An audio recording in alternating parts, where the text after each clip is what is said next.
안녕하세요. 존청입니다. 오늘은 지난 3월 27일 통과된 3차 스티뮬러스 패키지의 주요 내용에 대해서 한번 살펴보겠습니다. 굉장히 많은 내용이 있었는데요. 이번 영상에서는 그 중에서도 두 번째로 비즈니스 관련해서 제공되는 혜택에 대한 사항입니다. 비즈니스 오너들로서 반드시 짚고 가야 될 그런 사항들에 대해서 간단히 요약된 내용을 전달해 드리려고 합니다. 우선 개인과 비즈니스로 나눠서 설명을 드릴게요. 개인이 누릴 수 있는 혜택, 그리고 비즈니스 오너들이 누릴 수 있는 혜택. 설명을 드리면서 다시 언급하겠지만 이제부터 간단히 말씀드리는 어떤 각각의 요약된 내용들 중에서도 특히 더 심도 있게 봐야 되는 그런 내용들이 있을 거예요. 그럼 이제 이에 대해서는 이번 영상 말고 별도의 영상으로 또 제공해 드릴 예정이니까요. 영상 지금 보시는 분들께서는 이 영상 끝까지 보신 뒤에도 꼭 그 다음 영상들 같이 확인하시기를 바랍니다.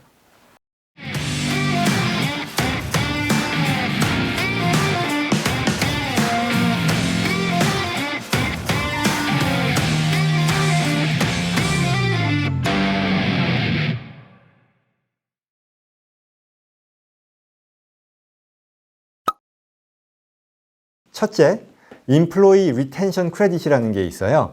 이건 무슨 내용이냐면 고용주가 급료를 지급할 때 고용주로서 부담해야 되는 6.2%의 고용세라는 게 있는데요. 이건 이제 소셜 시큐리티 텍스, 그러니까 사회보장세, 그리고 메디케어 텍스로 이렇게 구성이 되어 있는데 이 텍스를 차감하는 크레딧으로 사용하게 해준다라는 뜻입니다. 즉, 이와 같은 코로나 재난 기간 동안에 지급된 종업원 급료의 50%까지, 그리고 그 직원 1인당 최대 10,000불까지에 대해서는 이 지급한 월급에 대해서 고용주의 그 고용세를 차감하는 크레딧으로 쓸 수 있게 해준다는 거죠. 결국 고용주가 부담하는 페이롤 텍스를 줄여준다는 뜻입니다. 이에 대한 작용 요건은 사실 사업장이 재난 지역에 있어야 된다라는 이런 얘기가 있는데요. 실질적으로는 팬데믹이잖아요. 모두 해당이 될 거라고 보고요. 물론 추후에 자세한 작용 요건에 대한 내용이 나온다고 하는데 예컨대 정부 오더로 사업장이 문을 닫는다거나 아니면 코로나로 인해 매상이 50% 이상 줄어들었다거나 하는 내용이 될 것으로 보입니다. 자, 그럼 이제 비즈니스 측면에서 고려해야 될 혜택 두 번째로요. 페이롤 텍스 디퍼럴이라는 또 혜택도 있습니다. 이거는 좀 전에 말씀드렸던 이 페이롤 텍스에 관련된 또 다른 혜택일 텐데요. Employee Retention Credit이 적용된다 하더라도 여전히 부담해야 되는 페이롤 텍스가 있을 수 있죠.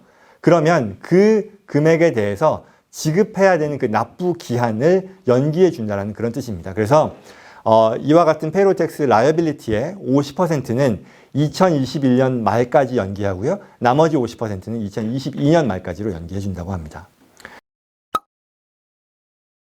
다음 세 번째로 NOL 캐리백이라는 게 이제 다시 시작됐는데요. 2018년도에 바뀐 현행 세법상으로는 기본적으로 영업활동으로 인해 손실이 발생하면 그 손실액을 미래의 이익에 대해서만 차감할 수 있는 데에 반해 이번 특별법에서는 이 18년도, 19년도, 2020년도에 발생한 손실을 직전 5년까지 캐리백해서 과거에 인컴이 났던 해에 냈던 소득세를 돌려받을 수 있는데 쓸 수 있도록 했습니다. 특히 17년도 이전까지는 법인세율이 34%, 35%였기 때문에 그 법인세 부담이 상당했고 그로 인해 냈던 세금이 컸을 텐데요.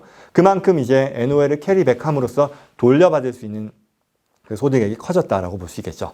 또 좀 테크니컬한 얘기긴 합니다만 NOL 관련해서는 현행법상으로도 미래의 소득에 대해서 줄일 수 있는데 활용할 수가 있는데요. 거기에 이제 80%의 택서블 인컴까지만 쓸 수 있다는 제약이 있는데 이번 코로나 특별법에서는 그와 같은 제약도 없앴습니다. 다음 네 번째로요. 굉장히 역시 중요한 내용입니다. 무슨 내용이냐면 스몰 비즈니스에 대한 특별 융자 프로그램이 생겼습니다. 여기에는 크게 이 융자 프로그램은 세 가지 종류로 나뉘는데요. 첫 번째로 페이책 프로텍션 프로그램 론이라고 합니다. PPL이라고도 하는데요. 고용주가 월 평균으로 부담하는 임금의 2.5배, 250%까지를 론으로 받을 수 있다. 절대 금액으로는 10밀리언까지, 1,000만 불까지 받을 수 있다는 거고요. 두 번째로는 Economic Injury Disaster Loan이라고 하는데요. 이 두 가지 론에 대해서는 굉장히 내용이 중요하기도 하고 한편으로는 또 복잡한, 테크니컬하기 때문에 별도의 영상으로 구체적으로 다루도록 하겠습니다. 그러나 이 자리에서 반드시 알아야 할 것은 전체 론 금액 중에서 첫 만불에 대해서는 갚지 않아도 되는 성격이라는 겁니다. 즉 보조금처럼 정부에서 제공되는 그런 그랜트 성격의 금액이기 때문에 이 영상을 보시는 지금 비즈니스 오너들은 반드시 신청해야 되겠습니다. 왜? 만불까지는 실제로 탕감받는 또는 바꿔 말하면 갚지 않아도 되는 그런 론, 그랜트라는 뜻이죠. 자, 세 번째 론 프로그램으로 SBA 익스프레스 브리지 론이라는 것도 있는데요. 이건 25,000불 이하의 소액 융자의 경우 굉장히 절차를 간소화시켜서 빨리 진행할 수 있는 그런 론 프로그램이라고 합니다. 대신에 이율은 좀 더 높은 것 같아요. 아무튼 이 론들에 대한 내용은 앞으로 이제 4월부터 엄청나게 구체적인 내용들이 계속해서 나올 겁니다. 따라서 지켜보시고요. 특히 SBA 웹사이트 sba.gov에 들어가서 종종 업데이트 상황을 살펴보는 것도 좋겠습니다. 물론 뭐 저희 채널을 구독하시는 게 더 좋겠죠.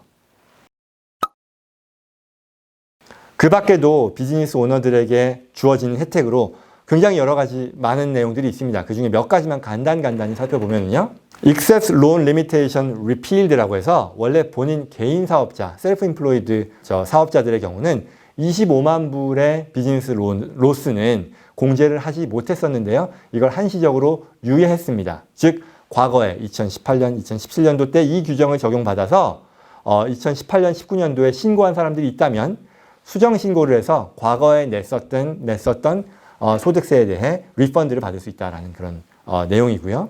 또 비즈니스 익스펜스 중에 인트레스트가 있잖아요. 이자 비용을 공제하는 데 있어서도 일정 금액 제약이 있었습니다. 근데 그 부분에 대한 제약도 없앴다라는 그런 내용이 있고요.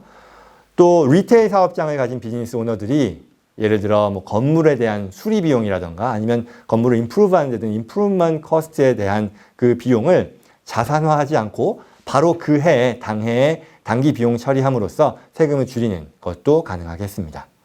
마지막으로 Modified AMT Credit Rule이라고 해서 AMT 크레딧이 있는 경우에 이 금액을 역시 공제할 수 있는 그런 특별법이 나온 거죠.